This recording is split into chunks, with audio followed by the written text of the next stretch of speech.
허환구의 라디오 오늘. 여러분 안녕하십니까, 허환구입니다. 50인 미만 사업장에 대한 중대재해처벌법 적용 날짜가 이틀 앞으로 다가왔습니다. 윤석열 대통령은 오늘 국회에 중대재해처벌법 50인 미만 사업장 적용을 2년 유예하는 법안을 통과시켜달라고 호소했습니다. 정부와 국민의힘은 중대재해처벌법을 50인 미만 사업장으로 확대 적용할 경우 중소기업 경영 부담과 폐업, 일자리 감소의 부작용이 우려된다며 적용 시기를 더 늦춰야 한다는 입장이었고요. 반면 더불어민주당은 산업안전보건청의 연내 설치 요구가 수용돼야만 유예 여부를 논의한다는 입장입니다. 자, 중대재해처벌법 이대로라면 모레부터 확대 적용되는데요. 여야가 어떤 해법을 내놓을지 지켜보겠습니다. 1월 25일 목요일 라디오 오늘 광고 듣고 시작합니다.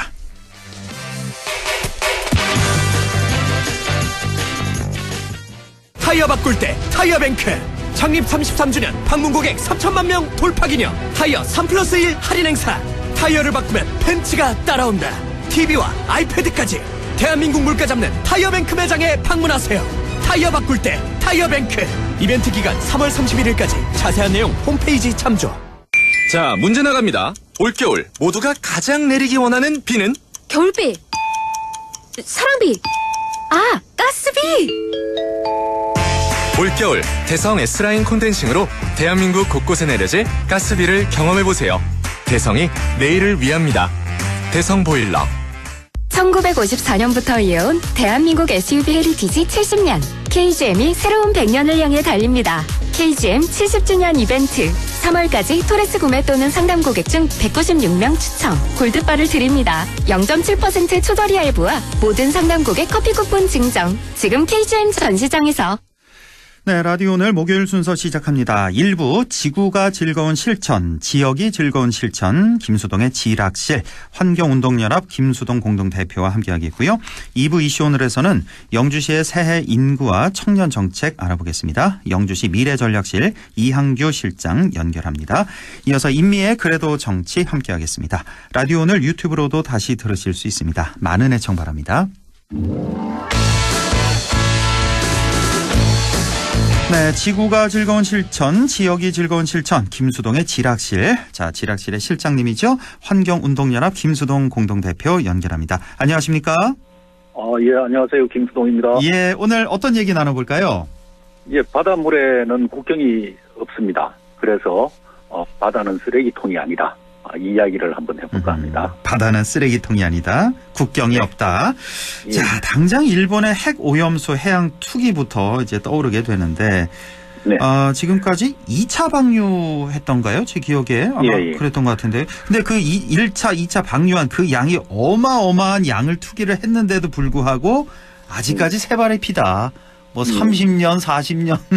뭐 길게는 100년까지 걸린다는 그런 얘기도 있고요. 예. 뭐 어쨌거나 그 지금 후쿠시마 원전이 이게 그 폐로가 가능할 것이냐. 네. 그럼 폐로하기 전까지는 계속 이 오염수가 나오게 될 텐데. 예. 그럼 그게 지금 전망을 할 수 없을 정도로 아마 그 난감한 상황이라고 볼 수 있습니다. 참, 그런데 이 핵 오염수 해양 투기.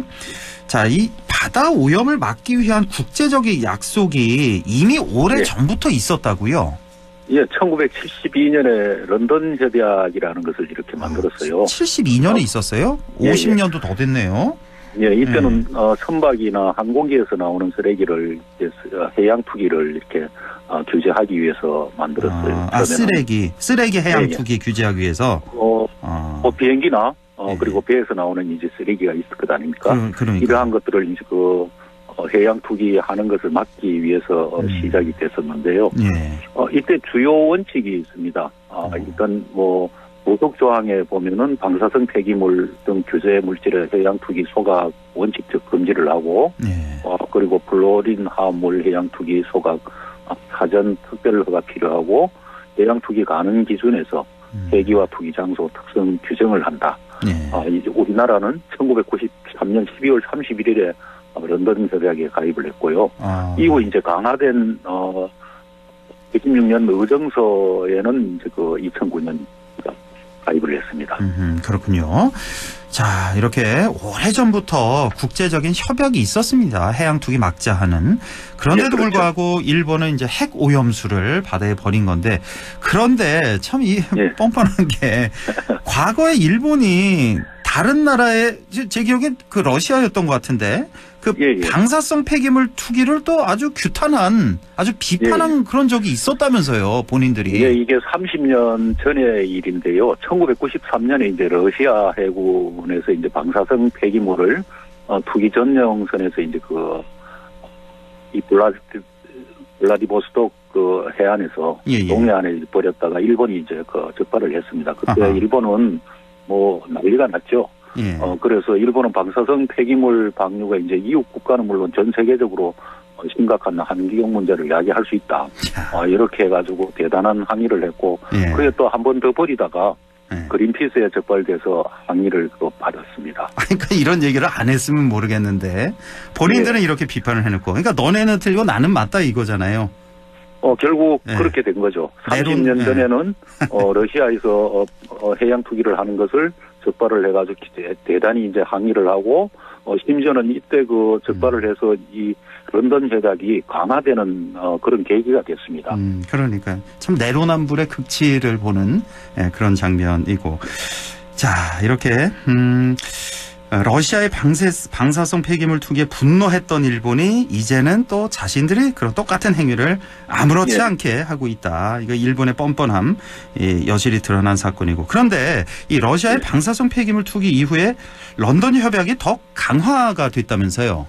예, 일단은 뭐 93년에 11월 달에 이제 그 러시아가 핵 폐기물을 해양 투기한 이후로 일본이 항의를 해서 그 전까지는 고준위 방사성 폐기물에만 적용이 됐었는데, 아하. 그 이후로는 저준위 방사성 물질을 포함한 모든 방사성 폐기물의 해양 투기 금지로 강화가 됐고요. 예. 그리고 1996년에는 산업 폐기물 해양 투기도 금지하기로 결의를 했습니다. 그래서 우리나라도 이후에 이제 16년 1월 1일부터 예. 모든 종류의 육상 폐기물에 대한 해양 배출이 전면 금지가 됐었죠. 예. 이때 그 쓰레기 대란이 일어났었던 적이 있었습니다. 우리나라도. 아, 그렇군요. 예. 자, 이렇게 유해 폐기물과 관련해서는 말씀하신 런던 협약도 있고, 이것만 있는 게 네. 아니라 이제 바젤 협약이라는 것도 있다고 들었는데, 이건 네. 어떤 협약인지, 또 런던 협약과는 또 어떻게 다른지요? 예, 역시나 뭐 바젤 협약도 런던 협약과 마찬가지로 폐기물에 대한 이제 그 문제이긴 한데요. 예. 런던 협약은 해양 투기를 금지하는 것을 이제 목적으로 하고, 그리고 바젤 협약은 유해 폐기물이 이제 국제적으로 국가 간 이동을 못하게 이제 통제와 규제를 목적으로 하는 그런 협약입니다. 예. 근데 이 기원이 보면은 1976년에 이탈리아 소베소라는 마을에서 다이옥신 유출 사고가 발생했습니다. 그때 다이옥신 유출 사고로 증발한 폐기물이 1983년, 그러니까 한 7년 뒤에 프랑스의 한 마을에서 그린피스에 의해서 발견되면서 이것이 이제 국제적인 문제가 됐었죠. 그래서 이러한 사건들을 계기로 바젤 협약이 만들어지게 되었습니다. 이게 이제 만들어지게 된 것은 1992년에 이제 바젤 협약이 발효가 됐고, 94년에 우리나라도 여기에 가입을 했습니다. 예. 예. 그리고 이 바젤 협약의 특이점은 이제 77그룹이 주도적인 역할을 했는데요. 77그룹이라는 것은 이제 국제연합 내에서 개발 도상국 사이에 이제 경제협력 촉진, 그리고 제3세계 경제적 공동이익의 강구, 이러한 나라들로 구성된 나라에서 이걸 이제 오히려 주도를 했다. 그러니까 저개발 국가에서 개발 선진국에서 발생한 폐기물들을 이동을 못하도록 이렇게 규제를 하자라고 만들어진 거죠. 아, 그렇군요. 자, 이렇게 말씀하신 런던 협약, 바젤 협약 모두 핵 폐기물의 해양 투기를 규제하고 있는 협약이다. 이렇게 알면 되겠는데, 자, 그럼에도 불구하고 일본 아랑곳하지 않고 있다는 건데, 자, 일본의 행태 뭐 그동안 몇 번 지적을 해주셨는데 다시 한번 좀 평가를 해주신다면요. 일단은 뭐 전형적인 내로남불이고요. 그리고 이제 그 중요한 것은 바다에 버린 쓰레기나 방사능은 수거가 불가능하다. 그래서 또 하나는 일본에서 핵오염수를 바다에 버리는 것을 용인하게 되면은 앞으로 핵발전소를 가지고 있는 모든 나라에서 똑같이 핵오염수를 바다에 버린다고 할 때 이것을 막을 명분이 없게 됩니다. 맞습니다. 그게 중요합니다, 정말. 네, 그렇죠. 그래서 이게 공유지의 비극을 불러올 수 있다. 아하. 바다는 인류 공동의 우물이지 않습니까? 예. 그리고 바다가 가지고 있는 우리 그 인간의 먹거리 문제라든지 생태 문제, 생물 다양성 문제 이러한 것들이 공유지의 비극으로 결국은 항폐화될 수 있다. 그런 우려가 있는 거죠. 그렇습니다. 예, 일본도 큰 문제지만 사실은 우리 국민들이 더 분노한 이유가 바로 우리 정부의 대응 아니겠습니까? 예, 지난해 이 문제가 크게 그 국민들 간에 그 이슈화 됐었는데 지금 진행형이잖아요. 근데 이제 그렇습니다. 어쩌면 정치권이나 국민들은 이게 이제 지나간 일이라고 이렇게 생각하는 분들이 있습니다. 그래서 지금도 앞으로 계속 진행형이다.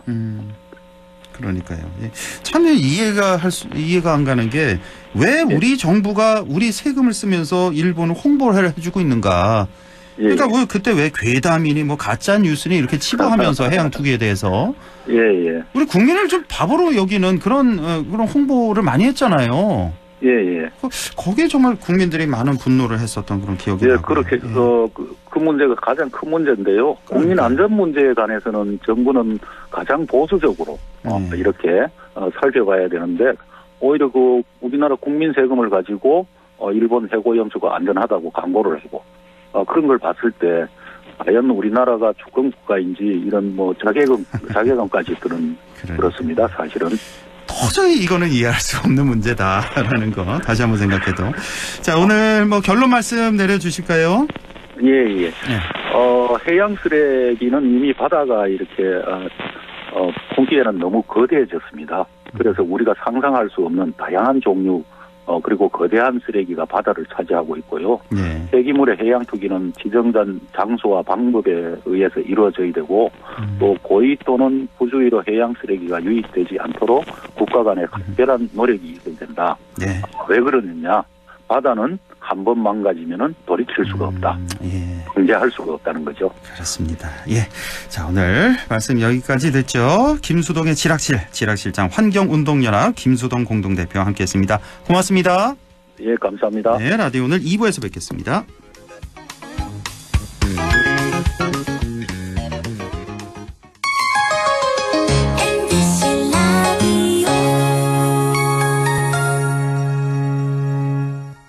나에게 딱 맞는 대학, 나에게 꼭 맞춘 대학. 나만의 경쟁력을 원한다면 안동과학대학교로 오라.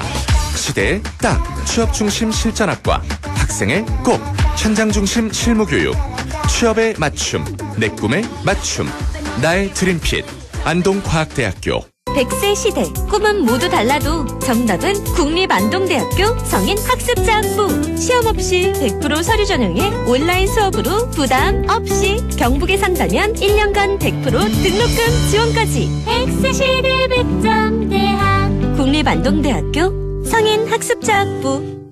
가구 살 땐 꼭 한번 가보자. 안동 명품 가구 백화점. 흑표 흑침대, 양성국 갤러리, 금성침대, 한국 가죽 소파, 장수돌 침대. 다양한 브랜드 가구를 한 곳에서 쇼핑할 수 있는 대형 가구 전시장. 안동 명품 가구 백화점. 부장님, 실장님, 국장님, 이사님. 일은 오래 했지만 연금 관리는 왕초보. 퇴직금 목돈 어떡하지? 퇴직연금 IRP. 믿을 곳은 미래에셋증권. 퇴직금 키우기, 절세, 인출, 연금 포트폴리오까지. 연금은 미래다. 미래에셋증권. 원금 손실 유의 및 투자 전 설명 청취. 보이스피싱에 눈을 뜨시오. 공약미를 대출해드릴 수 있을 것 같아요. 근데 수수료를 좀. 보이스피싱 전화 올 땐 전화 끊고 확인하기. 실장님의 계좌가 금융범죄에 연루되었습니다. 기관 사칭 사기 전화 112로 신고하기. 택배 주소 오류 사기, 인터넷 주소 클릭한대. 늘 의심하고 꼭 전화 끊고 또 확인하고. 보인다 보여. 수법이 보이는구나. 눈을 뜨면 예방책이 보입니다. 공익광고협의회.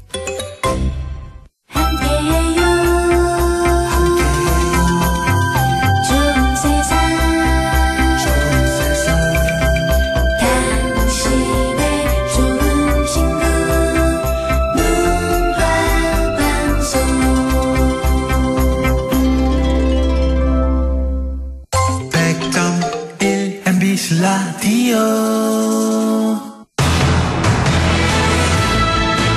네, 6시 20분 30초 지나고 있네요. 이슈 오늘 시작합니다. 우리 지역 소식 알아보고 있는데요. 오늘은 영주로 가보겠습니다. 새해 영주시의 인구 정책, 청년 정책에 대해서 오늘 알아보죠. 영주시 미래전략실 이항규 실장 연결돼 있습니다. 자, 이항규 실장님 안녕하십니까? 예, 안녕하십니까. 네, 자, 지방 소멸을 우려할 정도로 지자체마다 인구 문제 초비상인데요. 자, 우선 영주시의 인구 현황 또 추세부터 좀 짚어주시죠. 예, 말씀하셨다시피 지방 소멸은 영주시뿐만 아니라 전국의 거의 모든 지자체가 겪고 있는 문제입니다. 네. 영주시의 인구는 대부분의 지방 중소도시와 마찬가지로 지속적으로 감소하는 추세입니다. 최근 5년간 영주시의 인구 추이를 살펴보면 2019년 10만 5,067명에서 2023년 말 10만 199명으로 1년간 약 1,000여 명이 줄어들고 있습니다. 예. 주요 원인으로는 고령화에 따른 자연 감소와 속도를 따라가지 못하는 낮은 출생률과 대도시로의 인구 유출이 대다수를 차지하고 있습니다. 아, 영주시 인구 이제 10만 명 선이 위태위태하군요. 그러니까 1년에 한 1,000명 정도씩 감소하니까 23년 말에 10만 199명이니까 뭐 다음 달, 다다음 달쯤으로 깨질 수도 있는 그런 위기 상황이라고 볼 수가 있겠는데 예. 자, 이 새해 영주시에서는 인구 감소와 지방 소멸 문제에 대응하기 위해서 자, 어떤 계획을 갖고 계십니까? 예, 가속화되고 있는 인구 고령화와 지방 소멸을 막고 지방 지속 가능한 도시를 만들기 위해서는 청년 인구의 유입이 절실합니다. 네. 영주시는 인구 감소와 지방 소멸 문제에 대응하기 위해 크게 두 가지 방향의 시정을 집중하고 있는데요. 첫 번째로 양질의 일자리를 확충하는 것입니다. 지난해 영주 첨단 베어링 국가산업단지가 국토부로부터 지정 승인을 받아 2027년 완공될 예정으로 관련 일자리가 증가할 것으로 기대하고 있습니다. 예. 그리고 지역에 있는 SK 스페셜티, 베어링 아트와 같은 중대형 기업들의 추가적인 투자를 유도해 소재 부품 분야의 일자리 확충으로 정주 인구를 늘려갈 계획입니다. 예.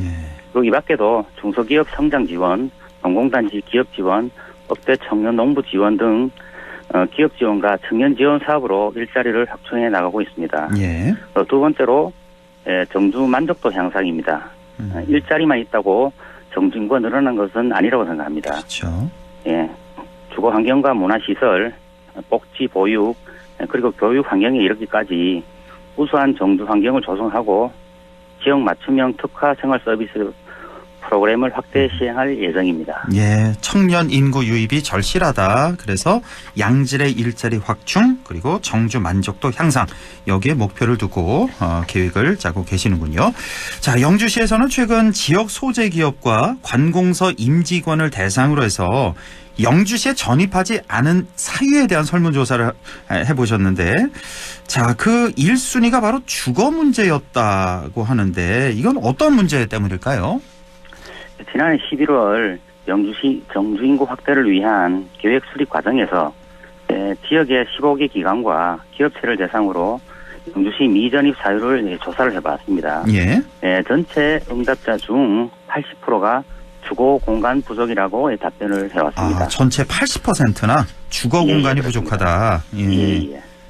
예. 이러한 결과는 영주시가 지속적으로 감소되어 인구가 계속적으로 감소되어 기존 아파트를 중심으로 빈집이 많이 발생하고 있지만 청년 세대와 중장년층을 중심으로 신축 아파트 등 쾌적한 주거 환경에 높은 수요를 나타내고 있기 때문으로 판단을 하고 있습니다. 네. 뿐만 아니라 영주시 집값이나 전월세 비용이 인근 지역에 비해 높은 수준으로 형성되어 영주시에서는 이런 문제점을 해결하기 위해 신축 주거 공간과 저렴한 임대주택을 조성하는 것에 필요하다고 판단해 국가 산업단지 조성 완료 시점에 맞추어 매년 임대주택을 확대해 나갈 계획입니다. 네.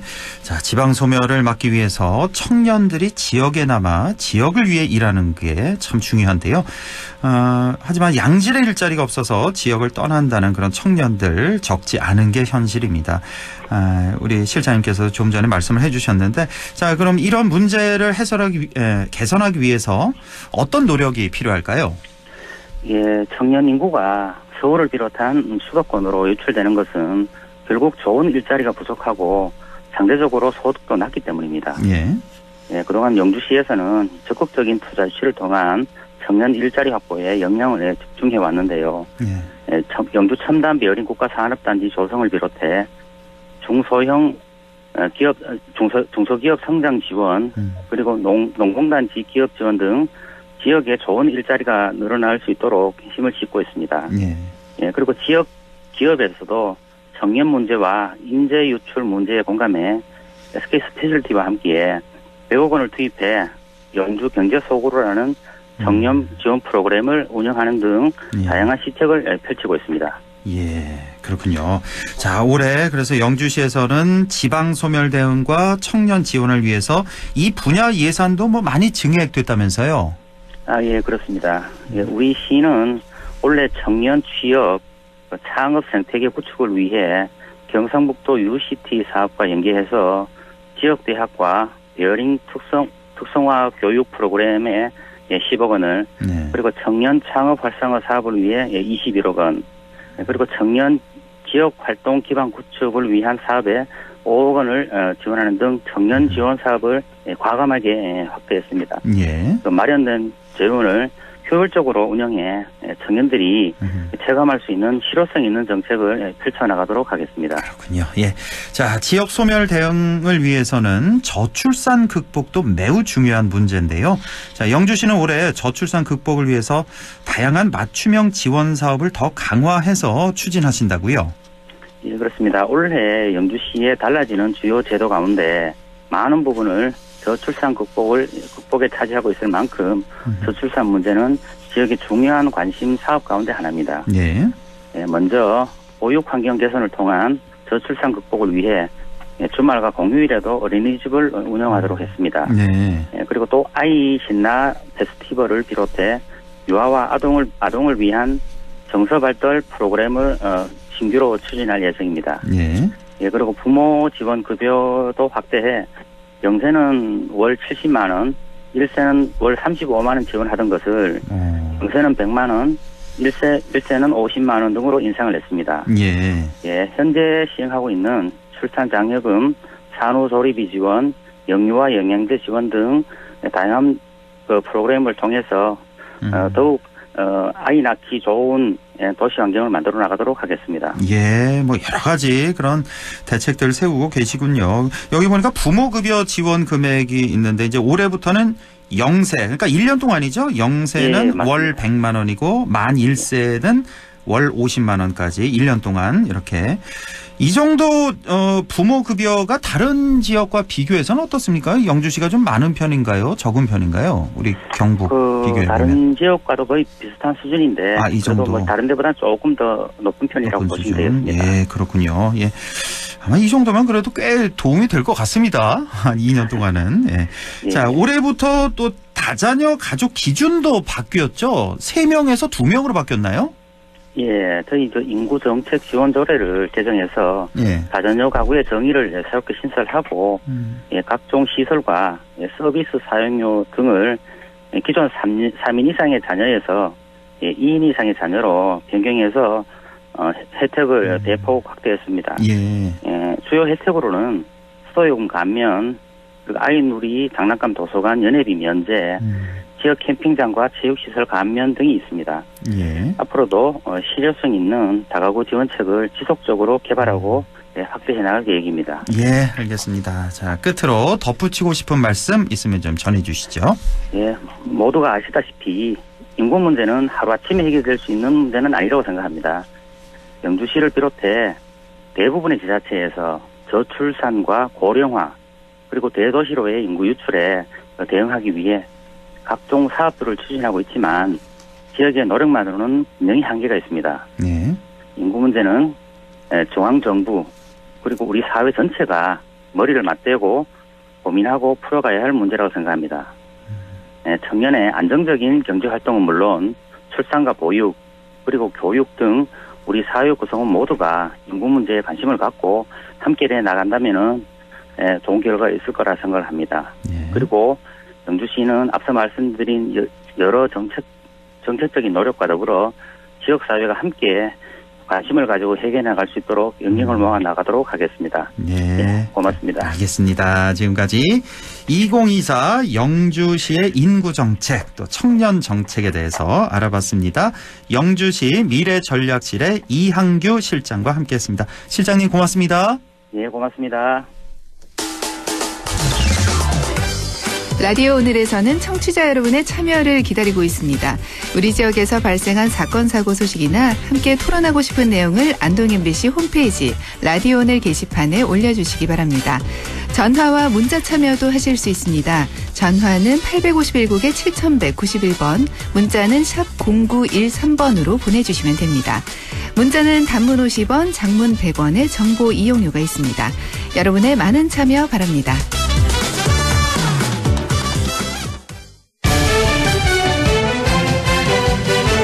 인미의 그래도 정치 시작합니다. 더불어민주당 경북도당 인미애 위원장 연결되어 있습니다. 안녕하십니까? 네, 안녕하세요. 인미애입니다. 예, 오늘 좀 짚어볼 현안이 너무 많아서 시간을 좀 많이 확보를 좀 했습니다. 네. 속보가 좀 들어온 게 있는데 조금 전에 배현진 그 국민의힘 의원 아마 다들 아실 텐데 네네. 그 시내 거리에서 괴한에 피습됐다는 그런 속보입니다. 이제 병원에 이송됐고 둔기로 머리를 가격당해서 지금 뭐 피를 좀 흘렸다라고 보도가 되고 있는데 피의자가 본인이 이제 15살이라고 15세라고 이렇게 주장한다면 여기까지 지금 보도가 되고 있거든요. 네, 좀 더 수사를 좀 해봐야 알겠는데 이 사건을 딱 보니까 얼마 전에 그 이재명 대표 피습 사건이 또 떠오르면서 당시에 그랬잖아요. 이거 제2, 제3의 또 모방범죄 일어나는 거 아니냐 이런 걱정을 했었는데 좀 비슷한 범죄가 좀 일어난 것 같네요. 그러니까 이 범죄 당시 이재명 대표 살인 미수 사건의 경우 이게 사회 분위기 그리고 우리 사회의 정치의 그 영향하에서 벌어진 범죄이기 때문에 이게 일회성으로 끝나는 게 아니라 맞아요. 말씀하신 것처럼 모방 범죄들이 이루어질 거다. 거기다가 총선을 앞두고 각 진영의 총결집해서 치러지는 이번 선거가 충분히 그렇게 예상이 되는데 맞아요. 그러면 이런 범죄가 후보자들의 유세 기간이나 이럴 때에 또다시 발생하지 말란 법이 없다라는 게 저희 정치권에서는 사실 걱정이었거든요. 그렇습니다. 그런데 배현진 의원이 거리에서 그러니까 누가 배현진 의원이냐 이렇게 물어보고 그 피의자가 돌멩이 같다 그래요. 둔기로 머리 뒷머리를 가격을 했다는 거 아닙니까? 다행히 빠르게 제압을 했고 뭐 상처는 그렇게 깊지 않다고 얘기를 하지만 그런 위협적인 행위 자체가 그 상처의 깊이나 뭐 위험성이나 이런 것을 떠나서 맞습니다. 정치인들한테 자신의 의사를 그런 폭력적인 형태로 표현하는 것 자체가 문제 아니겠어요? 그렇습니다. 그런데 지난번에 이재명 대표 살인 미수 사건을 처리했던 당시 경찰청이나 그 정부 당국을 보면서 우려했던 바가 다시 벌어진 거여서 그렇습니다. 좀 걱정이 많이 됩니다. 뭐 어떤 분들은 칼로 목 찔린 것보다는 이건 뭐 아주 경비한 거 아니에요 이렇게도 생각하실 수도 있겠습니다만 그런 거 아닙니다. 그렇죠? 그렇죠. 돌로 뒷머리를 가격했다고 이렇게 보도가 되는데 똑같이 이거 상당히 위험한 그런 범죄라는 거. 오늘 오늘 국회 행정안전위원회가 열렸거든요. 그 행정안전위원회에서 그 전체 현안 질의를 하는 중에 당시에 이재명 대표의 피습 사건의 피의자의 신상 공개를 하지 않았잖아요. 그때 왜 공개했는지조차도 알리질 않았어요. 네, 맞아요. 그러니까 왜 공개 안 합니까? 이렇게 하면 그 이유는 공개 불가다라는 이런 어처구니 없는 답변을 했었는데 오늘 그 부산경찰청장이 답변하는 걸 보면 이런 얘기를 해요. 피습범의 신상을 공개하지 않은 이유가 통상 기존에 신상 공개를 했던 사건들에 비해서 뭐 수단이 잔인하다거나 범죄가 중대하다거나 이런 뭐 잔인성이나 중대성에서 다소 미흡한 거 아니냐 이런 얘기가 있었다는 거예요. 이걸 누가 공감을 할까요? 그렇죠. 이 사건은 이렇게 보면 안 되는 거예요. 게다가 당시 이재명 대표 피습 사건은 살인을 목적으로 예행 연습까지 했고 칼을 갈아서 그거를 정말로 까딱하면 죽을 뻔한 그런 사건인데 이걸 가지고 잔인성이 덜하다, 범죄 중대성이 덜하다 이런 식으로 오히려 피의자를 감싸려는 듯한 태도를 보인 게 굉장히 당시 국민들한테 이 분노를 일으켰는데 이러다 보니 오늘도 이런 일이 배현진 의원의 경우 피습 사건이 발생한 거 아니겠습니까? 그렇습니다. 그래서 저는 정치인에 대한 테러는 정치인이 뭐 일반 대중들과 다르게 그들이 뭐 사회적으로 지위가 높은 사람이어서 보호받아야 된다 이런 차원의 접근이 아니라요. 우리 사회가 서로 생각과 뭐 이게 정치적 지향이 다르다는 이유로 그것을 다른 것을 폭력으로 풀어내는 방식에 대한 철저한 대응을 해줘야 된다라는 차원에서 이 문제는 피의자들의 경우 신상을 공개하고 철저하게 진상을 조사하는 일들이 필요하다라는 생각이 듭니다. 그렇습니다. 예. 또 하나 지금 뭐 여러 가지 의혹이 나오고 있는 게 그 이재명 피습 사건에서 그 범행 장소를 그 범행 직후에 뭐 30분 40분도 되지 않아서 그 왜 경찰들이 와서 물 청소로 빡빡 솔로 닦았잖아요. 그렇죠. 이거는 도저히 이해할 수 없는 그런 행동인데 이거 왜 그렇게 했냐고도 물어봤었죠. 행안위에서 오늘. 네. 근데 뭐 증거 다 채집됐다? 범인이 잡히지 않았냐? 글쎄요, 이게 이해가 가나요? 이것도 좀 이해가 안 가네요. 그러니까 원래 사건이 벌어지면 현장을 보존하는 게 원칙이잖아요. 당연하죠. 예. 설사 그 자리 현장에서 범인이 체포되었다 하더라도 이후에 다시 와서 피가 어떤 방향으로 흘렀든지 그 상황을 전체적으로 다시 한번 점검하는 것이 경찰의 일반적인 수사 원칙인데 그렇습니다. 그것을 비추어 볼 때 경찰이 이 사건을 굳이 축소하려고 하는 참으로 애쓰는 모습이 보이는 거 아닌가라는 생각이 드는 거죠. 다른 사람도 아니고 야당 대표가 살인 미수 사건 그거 당했는데 지금 오늘 여기 답변한 거 보니까 강서 경찰서장의 결정으로 이렇게 했다고 하는데 이것도 꼬리 자르기 아닌가 저는 이렇게 좀 의심이 되거든요. 맞습니다. 저희도 보면서 이게 이런 식으로 해서 그냥 넘어가면 거기다가 뭐 우리도 열심히 수사했다, 뭐 밤잠 안 자고 수사했다라는 식으로 이 모든 것을 넘어가려고 하는 태도가 보여서 이게 사실은 배현진 의원에 대한 수사를 어떻게 진행할지 그게 좀 관심이 갑니다. 경찰이 일관성 있게 저는 이것도 그러면 이재명 수사 다뤘던 것처럼 뭐 그렇게 해라 이 차원이 문제가 아니고요. 이거는 제3, 제4 발생할 수 있는 테러다. 그러니 이 문제에 대해서 원칙을 세우고 그리고 이재명 대표에 대한 수사에 미흡한 점이 있다면 지금이라도 다시 수사하고 그렇습니다. 그리고 이 피의자에 대한 신상 공개도 하고 재발을 막기 위한 엄중한 조치들이 좀 이루어져야 된다. 그리고 저희 사실 전 뉴스 보면서 야 이러다가 우리 이 경북에서 민주당으로 선거운동하는 사람들 가뜩이나 명함을 줄 때 노골적으로 거부감을 표현하는 유권자들도 상당히 계시거든요. 그렇죠. 예, 때로는 위협감을 느낄 때도 있었는데 이게 갈수록 더 심해지는 거 아닌가라는 우려가 있어서 제가 내일은 저희 경북 전체 민주당 후보자들한테 그 개인 친변과 경호에 좀 신경을 써달라라는 얘기를 하려고 합니다. 여러 가지 정말 그 현장에서 이제 뛰시니까 우리 이미애 저 위원장님도 아마 유세 현장에 자주 가보셨고 또 이제 앞으로도 또 가실 텐데. 네. 좀 걱정이 좀 많이 되네요, 정말. 네, 좀 많이 되더라고요. 이게 남 얘기가 아니구나 이런 생각이 그렇습니다. 좀 들었어요. 자, 이번 주에 그 뉴스를 도배한 게 바로 윤한 갈등, 윤한 충돌인데, 자, 그 얘기는 좀 많이 했으니까. 자, 어제 그 윤석열 대통령 서천시장 화재 현장 방문한 거, 이것도 계속해서 지금 오늘도 논란입니다. 이게 뭐 봉합이냐, 아니냐, 뭐 누가 승자냐, 서천시장 도대체 왜 간 거냐 등등 뭐 너무나 할 얘기가 많은데, 뭐 전체적으로 어떻게 보셨어요? 저는 이거 보고서 뭐 이건 대통령이 이겼다 아니다 뭐 이거는 장기적으로 보면은 미래 권력인 한동훈이 이겼다 뭐 이렇게 그 평론가들 이야기하시는데 저는 그런 얘기는 안 하면 좋겠다 이 생각이 들고요.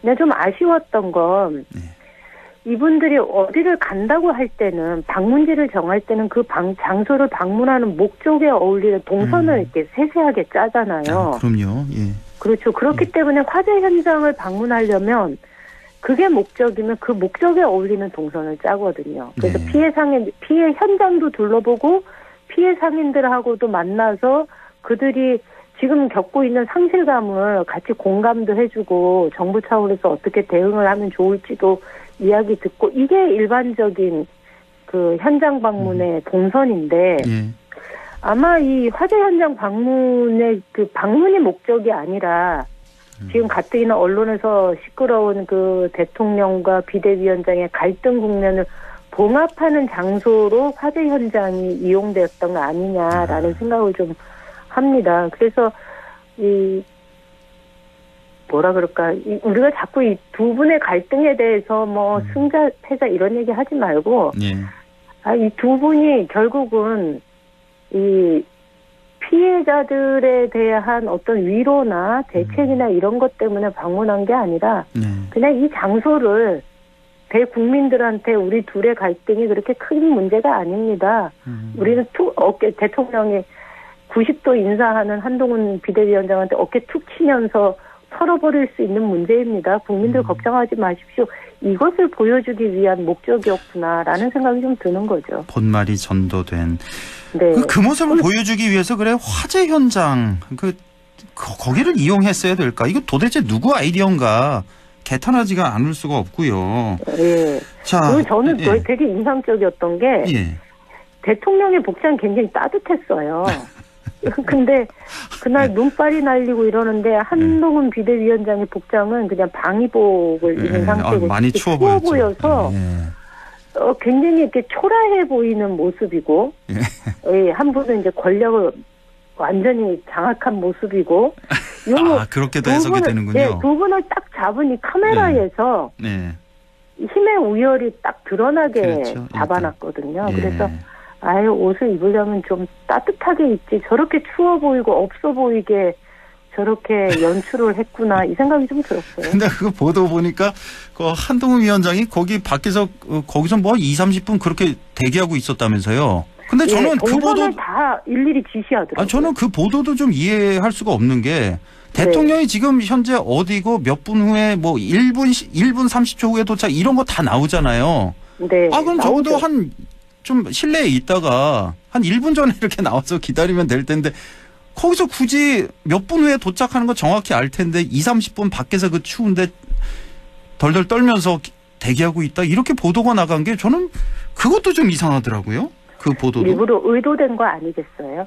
그렇죠. 그렇게 봐야 되죠. 그 왜 사람 동상 걸리게 장갑도 없던데. 저는 그 두 분의 모습을 딱 잡은 걸 보면서 저거는 굳이 저렇게까지 이 한동훈 비대위원장의 위치를 한 단계 낮추어서 이렇게 그렇게 잡을 필요 없는데 카메라에서 충분히 그걸 의도하고 잡은 거다. 복장도 그렇고 그렇죠.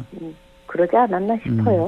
자, 그리고 또 하나 지적하지 않을 수 없는 게 그 방문 목적이 뭐냐 그러셨잖아요. 저는 그걸 보면서 그 예전에 왜 엘리자베스 여왕 그 조문 때 영국 갔을 때 그거 기억 안 나셨나요 혹시? 저는 그게 딱 떠오르던데 조문을 위해서 영국 방문했는데 실제로 조문은 안 하고 돌아왔단 말이에요.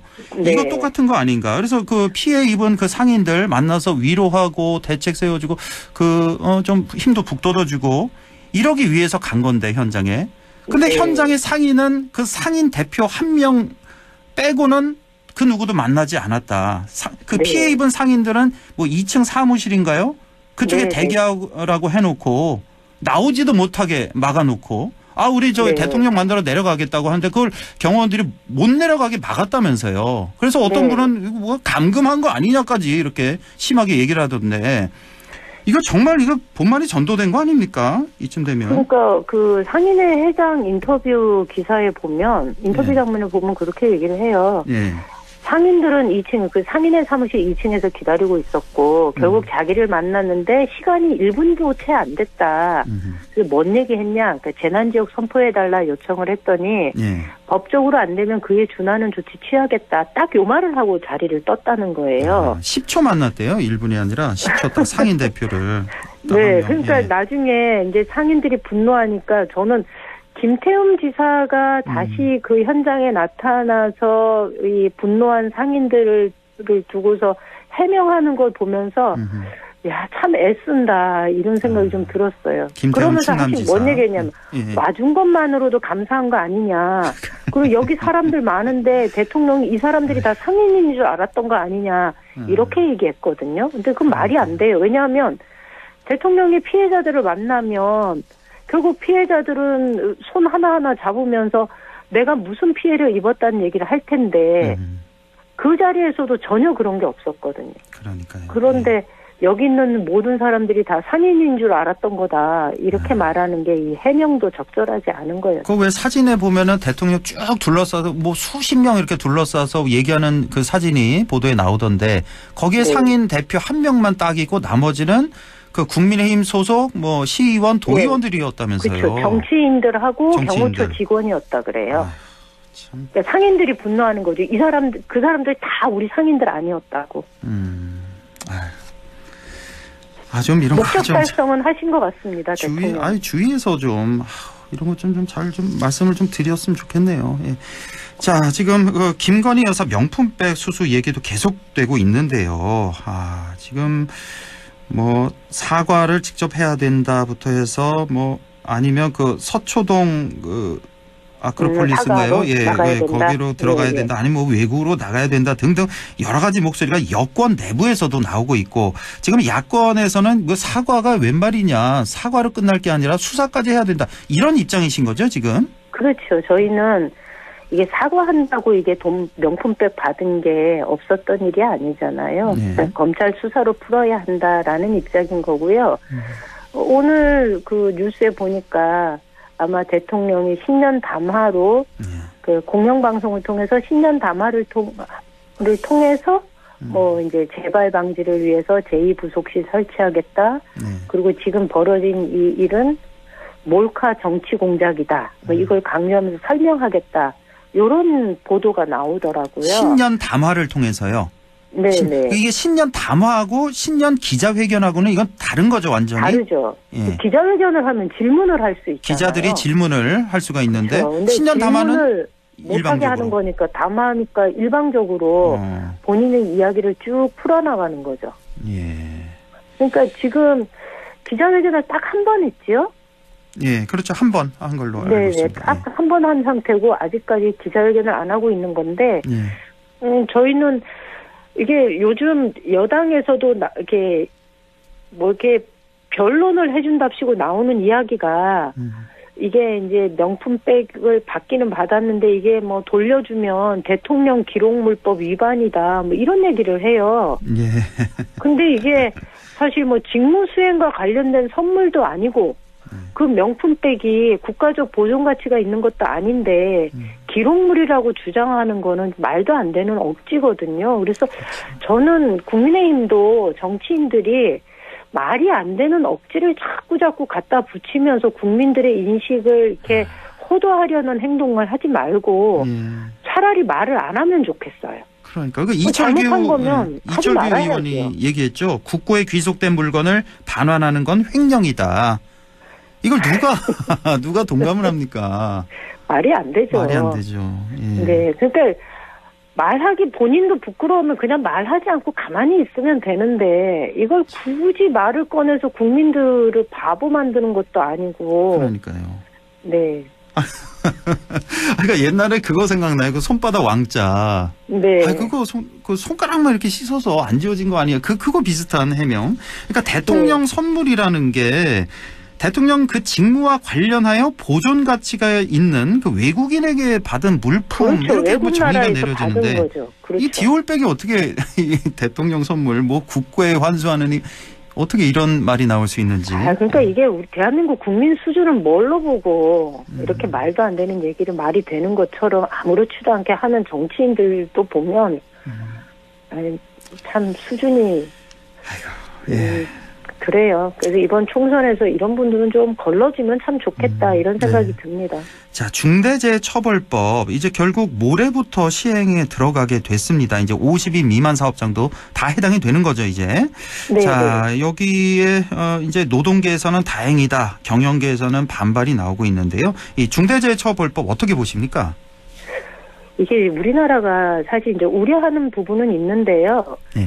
그 실제로 우리나라에서 발생하는 산업재해가 50인 미만 사업장에서 발생하는 게 대부분이거든요. 그러니까 통계에 따르면 한 60% 정도가 50인 미만 사업장에서 발생해요. 요게 그런데 실제로 규모가 작은 사업장일수록 산업재해로 인정받지 못하는 경우가 많다는 현실을 감안하면 이 숫자는 80%가 훨씬 넘는다는 얘기가 있거든요. 아, 그렇습니까? 예, 그래서 실제로 작은 사업장일수록 이 노동자의 안전과 관련된 조치들이 굉장히 미흡하고 그런데 이 문제를 계속 미룬다, 법이 시행되는 걸 미룬다고 해서 그러면 환경이 개선되냐? 그렇지는 않거든요. 그래서 저는 지금 산업 현장에서 있는 어려움들을 익히 모르는 바는 아니나 이 법을 더 미루는 것보다는 이 법을 시행해 나가면서 50인 미만 사업장이 현실적으로 안전시설을 점검하고 안전보건 관련 조직들을 정비하고 하는 일들을 해나갈 수 있도록 정부 기관에서 좀 지원을 하고 설비들을 바꾸고 이런 일들을 동시에 병행해야 그래도 대한민국 근로자들이 좀 안전한 공간에서 일할 수 있지 않을까 이렇게 생각을 합니다. 예, 그러니까 한쪽에서는 중소기업 경영 부담이 너무 된다. 또 폐업과 일자리 감소 부작용이 우려된다. 이런 목소리도 분명히 있습니다. 그럼에도 불구하고 예, 안전이 우선이다. 생명이 우선이다라는 말씀. 그러니까 이 안전 문제를 개별 사업장으로부터 니네가 그냥 해라라고 하기에는 사실 요즘 경기도 너무 안 좋고 어렵거든요. 예, 사업장에 대한 안전점검들을, 그러니까 시설 장비나 이런 것들을 교체해 나가고 보완해 나가는데, 정부 당국이 좀, 지원도 좀 전폭적으로 해 나가는 게 필요하다 생각을 합니다. 아유, 시간 다 됐는데요. 지금 우리 경북 북부 지역만 봐서 지금 민주당 후보, 지금 결정된 데가 어디죠? 시군이? 지금은 상주, 문경 한 군데고요. 상주, 문경. 이원희 후보였나요, 혹시? 그 이름이 이윤희 후보. 지난번에, 지난주, 그렇죠. 인터뷰했죠. 예. 네. 그리고 저희가 영주 위원장이 이번에 탈당을 해서, 저희가 지금 새롭게 인재 영입 차원에서 준비하고 있는 후보가 있습니다. 아, 그렇군요. 그리고 안동도 그렇고. 예, 알겠습니다. 다음에 또 말씀 나누죠. 더불어민주당 경북도당 임미애 위원장과 함께했습니다. 고맙습니다. 네, 고맙습니다.